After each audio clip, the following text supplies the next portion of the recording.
Hey, Sean, thanks for your submission.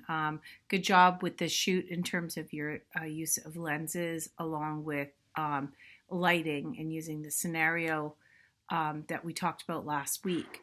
One thing to consider is that I placed a video in the discussion area for you on how to use speed lights, in that the f-stop determines the light on the subject and that the shutter speed determines the ambient light. It would be very helpful if both you and Libby watch that, because what it's going to do is balance off the background. So we see in these images that nice simple illumination of subject with the lighting you had, but your shutter speed was so fast that it didn't pick up any information behind. So it looks very dramatic feel versus a very natural enhanced look that that you'd probably want for something like this. So in looking at it, it's interesting you did wide, seeing the fabrics, kind of photojournalism. They always use wide.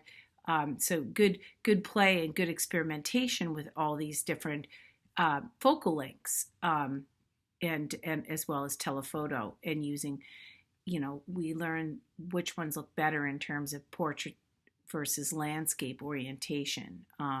I really like this one. That's probably the better one. I wish she was smiling though. But the background is very, very dark, and the way around it is just simply to take a picture and figure out what the ambient light exposure is, and use your f-stop to determine the rest. The speed light.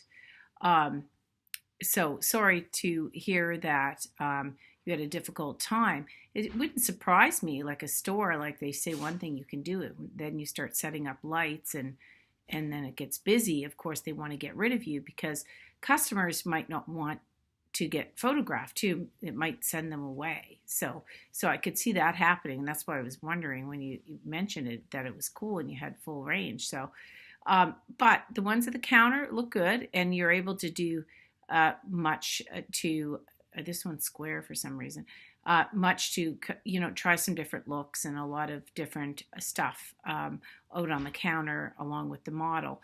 But the lighting itself needs to be helped most definitely by that video. If you have trouble finding the link, it's in the discussion area this week, and that should really help you next time. Maybe you can practice that at home or even outside.